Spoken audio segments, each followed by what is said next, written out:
माताजी ने बोला था कि सोने से पहले हमें जल क्रिया करनी है, क्योंकि पूरे दिन हम बाहर रहते हैं, स्पेशली जेंट्स एंड लेडीज भी वर्किंग होती हैं, बाहर रहती हैं, तो पूरे दिन हम जहाँ चलते रहते हैं, कुछ करते हैं, उस जगह के हम कैचेस अपने पैरों से एब्सॉर्ब कर लेते हैं। तो उसको निकालने के लिए हमें जल क्रिया ट्रीटमेंट करनी है। तो जल क्रिया के लिए आप नॉर्मल टैप वाटर ले लीजिए। पानी कितना लेना है? आपकी जो एडी है, एडी जो एंकल जॉइंट है, उसके ऊपर पानी आना चाहिए। उतना पानी हो टब में कि आपकी जो एडी है उसके पूरे अंदर आ जाए, उसके ऊपर। पानी कम नहीं लेना है, सिर्फ ऊपर तक पानी, यहाँ तक एडी तक पानी, एडी से थोड़ा ऊपर तक। और उसमें फिर नमक कितना डालना है? नमक एक मुट्ठी से भी कम, इतना नमक जितना आप हाथ में लोगे इतना सा नमक आपको डालना है बस। टैप वाटर लिया, नमक थोड़ा सा डाला, फिर आपको बंधन लेना है। बंधन लेके फिर हम पानी को वाइब्रेट करेंगे। वाइब्रेट करने के लिए बायां हाथ सामने रखेंगे, दाएं हाथ से हमें वाइब्रेशंस देने हैं। श्री समुद्र देवता साक्षात, समुद्र देवता साक्षात मंत्र लेते हुए उसके बाद हम उसको फिर 7 बार बंधन देंगे। फिर अपने पैर हम पानी में डालेंगे। पैर पानी में डालने के बाद पहले हम अपना ईड़ा नाड़ी क्लियर करेंगे, उसके बाद पिंगला नाड़ी क्लियर करेंगे और उसके बाद मध्य नाड़ी क्लियर करेंगे। हमें क्लियर करने के लिए हमें दाहिने हाथ का इस्तेमाल करना है। जैसे हमारी क्रिया शक्ति है ये दाहिना हाथ, तो कोई भी चक्र है, जैसे अगर आप 22 अधिष्ठान क्लियर करोगे तो इसको ऐसे घुमाओगे 22 अधिष्ठान पे। यहाँ पे मंत्र लेंगे श्री निर्मल विद्या साक्षात, मंत्र लेते हुए घुमाते हुए फिर बाधा को निकाल के हम पानी में डालते जाएंगे। इसी प्रकार हम पहले ईड़ा नाड़ी की जो भी आपकी हाथों पे आपको वाइब्रेशंस कैचेस फील होते हैं उस हिसाब से हम करेंगे।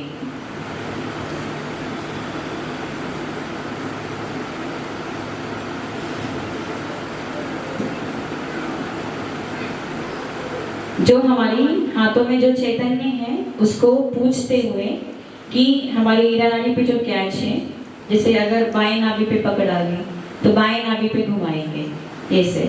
यहाँ पे गृह लक्ष्मी का मंत्र लेंगे, निकाल के पानी में डालेंगे ऐसे पूरे ईड़ा नाड़ी को। ईड़ा नाड़ी यहाँ खत्म होती है बाई आज्ञा पे, पर ये फ्रंट साइड है ना, तो इसको ऐसे घुमाते हैं सीधा। आप करके देखिए, कंफ्यूजन नहीं होगा। सीधा घुमाएंगे, सीधा क्रॉस करके, बाई नाड़ी क्रॉस करके यहाँ पे जाएगी, तो इसको सीधा घुमाएंगे ऐसे। ठीक है, सीधा हाथ का इस्तेमाल होता है दीदी, सीधा हाथ। हाँ, हर चीज में हमें सीधे हाथ का ही इस्तेमाल करना है। अगर हम बैक आज्ञा क्लियर करेंगे, बैक आज्ञा क्योंकि पीछे साइड है ना, इसको उल्टा घुमाते हैं ऐसे, एंटी क्लॉकवाइज ऐसे। हाँ, ऐसे घुमा के क्लियर करके हम पानी में डालेंगे। फिर हमारी पिंगला नाड़ी, पिंगला नाड़ी के क्लियर करने के लिए भी हम दाहिने हाथ का ही इस्तेमाल करेंगे।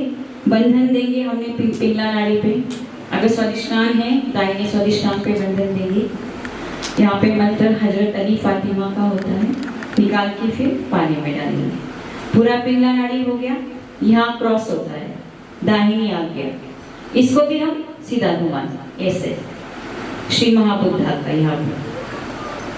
ठीक है, उसको क्लियर करेंगे। फिर मध्य नाड़ी, अगर कोई भी कैचेस दोनों नाड़ियों से क्लियर नहीं हुए, फिर भी कैचेस फील हो रहे, उसको हमें मध्य नाड़ी पे क्लियर करना होता है। तो जैसे अगर हमारा दोनों हाथों में अभी भी नाभि पे चुभन महसूस हो रही है, फिर मध्य नाभि को क्लियर करो।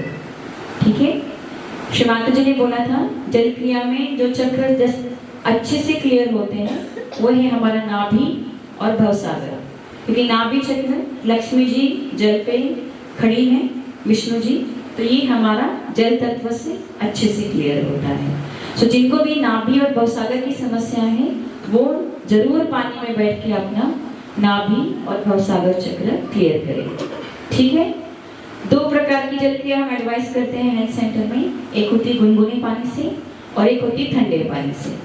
गुनगुने पानी से जिनको बाएं साइड की समस्याएं होती हैं, जिनका बायां साइड बहुत कैच होता है, जैसे पोजेशन है, बाधाएं हैं, कैंसर है, बहुत सारी ईड़ा नाड़ी की जितनी भी समस्याएं हैं, उसको उन पेशेंट को हम गुनगुने पानी से एडवाइस करते हैं। बट उस समय सिर्फ हमारा बायां पैर ही गुनगुने पानी में जाता है। जिनको दाएं साइड की, पिंगला साइड की समस्याएं होती हैं, उनको हम ठंडे पानी से बर्फ डाल के एडवाइस करते हैं कि आप फुट सोक कर सकते हैं। जैसे ज़्यादा शुगर लेवल बढ़ गया है, हाई ब्लड प्रेशर है, दाहिनी समस्याएं, दायां मूलाधार है, पाइल्स है, कॉन्स्टिपेशन है, ये जो सारी समस्या हमारी पिंगला नाड़ी से आती है, इसके लिए हम ठंडे पानी से एडवाइस करते हैं कि आप अपना सीधा पैर ठंडे पानी में डालेंगे और बायां हाथ आकाश की ओर करते हुए पिंगला नाड़ी को क्लियर करेंगे। आपको जल क्रिया 10 से 15 minute, max to max 15 minute तक ही करनी है। हेल्थ सेंटर में जो हम करते हैं, क्योंकि बहुत बड़ी कलेक्टिविटी होती है, सारे लोग होते हैं, इसलिए 20 से 25 मिनट तक हमारा प्रोसेस होता है। बट इंडिविजुअल जल क्रिया जो है वो सिर्फ और सिर्फ 15 मिनट तक। खाने के 1 घंटे बाद तक हमें जल क्रिया नहीं करनी है। खाना खाने के 1 घंटे बाद हम जल क्रिया कर सकते हैं। ऐसा नहीं कि खाएं और तुरंत हम बैठ गए, ऐसा नहीं करना है। आइस पैक भी हम 1 घंटे बाद ही लगा सकते हैं। फुट सोक के जल क्रिया के दौरान हम कोई भी कैंडल ट्रीटमेंट नहीं कर सकते, हम सिर्फ आज्ञा पे कैंडल कर सकते हैं। कुछ लोग फुट सोक में बैठेंगे, फिर बायां भी क्लियर करेंगे, पूरे लेफ्ट साइड को कैंडल करेंगे, नहीं। पहले आप कैंडलिंग करोगे, फिर आप जल क्रिया करोगे। कोई भी ट्रीटमेंट एक साथ नहीं होता है, क्योंकि हमें हमारी इच्छा शक्ति से वाइब्रेशंस लेने हैं और हमारी क्रिया शक्ति को उसको क्लियर करना है। तो दोनों जो भी ट्रीटमेंट करोगे आप अलग अलग क्लियर करोगे। तो ये हो गई जल क्रिया के लिए। अगर इसके रिगार्डिंग किसी की भी कोई भी समस्या है तो मुझे पूछ लीजिए। जल क्रिया के लिए अगर कुछ भी समस्या है आपके दिमाग में तो मुझे पूछ लीजिए। अभी जल क्रिया से जुड़ा कोई प्रश्न है तो पूछ सकते हैं। जल क्रिया पूरी हो जाती है, फिर उसके बाद अपना पूरी बॉडी को, हाँ जी, अगर आप जैसे पूरी जल क्रिया के बाद आप अपने पीठ से लेके, जैसे नाभि चक्र है, भवसागर, स्वादिष्टान, पीछे से मसाज करके, ऐसे मसाज करके नीचे ले जा सकते हैं। दोनों कंधों की कर सकते हैं, दोनों कंधों की निकाल के आप हाथ से पानी में डालें। फिर दोनों आज्ञा, दोनों नाड़ियों से ऐसे घुमाते हुए, क्रॉस करते हुए नीचे ले जाएंगे।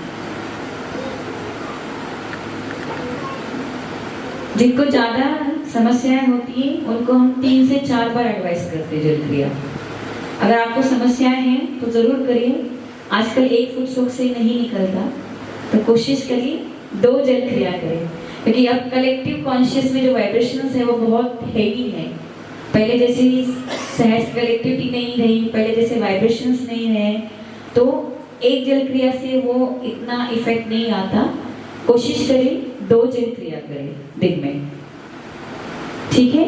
राइट साइड के लिए ठंडे पानी से एक पाँव डालना है तो हाँ जी, अगर आप बर्फ डालोगे तो आप सिर्फ सीधा पैर डालोगे, क्योंकि अगर आप ईड़ा नाड़ी को डालोगे ना बाएं को, क्योंकि वो ठंड नाड़ी होती है, ऑलरेडी वो शीतल नाड़ी होती है, इसलिए उसको ठंडे पानी में नहीं डालना होता है बाएं पैर को। और गर्म पानी में पिंगला को नहीं डालना होता, क्योंकि वो ऑलरेडी गर्म होता है, इसलिए दाएं को गर्म पानी में नहीं डालना, ठीक है।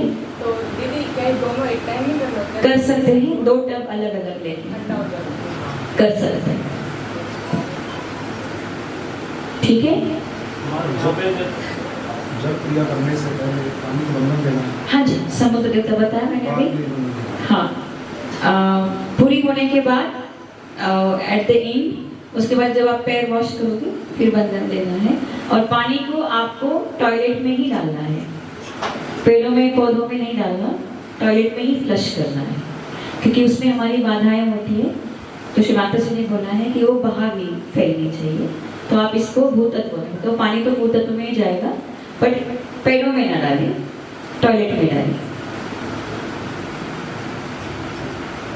हमारे यहाँ पे जैसे सरोवर है, उसका पानी खड़ा है, क्या उसमें उसको कर सकते हैं? कर सकते हैं। समुद्र में करते ही तो है। खड़ा मतलब खारा, नहीं रुका हुआ पानी। देखो अगर वो पानी कहीं पीने के लिए यूज हो रहा है ना तो मत करिए, कि कोई और भी तो इसको यूज कर रहा है। जो बहता पानी है ना उसके में आप फुट सोक कर सकते हो, वो बह के चला जाता है, वो फिल्टर हो जाता है। पर अगर उस सरोवर को कोई पीने के लिए यूज कर रहा है तो ना ही करे तो अच्छा है। नहाते हैं ना लोग फंक्शन में जैसे हाँ। ये होता है हाँ हाँ। करना नहीं चाहिए। देखो हर जगह पे कोई ना कोई कर्म कांड तो होता है। जैसे आप गंगा रिवर में भी जाओगे तो इतने सारे लोग कितना कुछ डालते रहते हैं। तो माता जी ने बोला था कि सहज भी कई जगह पे जाते हैं या फुटसोक करते हैं या ध्यान करते हैं तो उस जगह को वाइब्रेट करते हैं, उसके चैतन्य को मतलब उसको क्लियर करते हैं। तो आप कर सकते हैं। बस मेरा ये कंसर्न है कि वो पानी पीने के पर्पज से किसी का यूज ना हो तो उसमें ना करें, ठीक है। वो फुटसोक में मिनिमम क्या कितने टाइम का रह सकता है मिनिमम? अगर देखो अगर आपको ज्यादा समस्याएं हैं तो आप रिपीट 1-1 घंटे बाद भी कर सकते हो। ज्यादा जैसे 1 घंटे बाद दूसरा फुटसोक भी कर लिया तो कर सकते हो। हेल्थ सेंटर में तो हम 3-4 फुटसोक एडवाइस करते हैं, तो 2-3 घंटे बाद तो आ ही जाता है। बट मैंने सिर्फ खाने का ज्ञान बताया आपको कि खाने के 1 घंटे बाद करना है, वो ध्यान रखना है। आइस पैक का भी सेम ही है, खाने के 1 घंटे बाद, ठीक है। अब दूसरी जो जल क्रिया है वो है हाथों की जल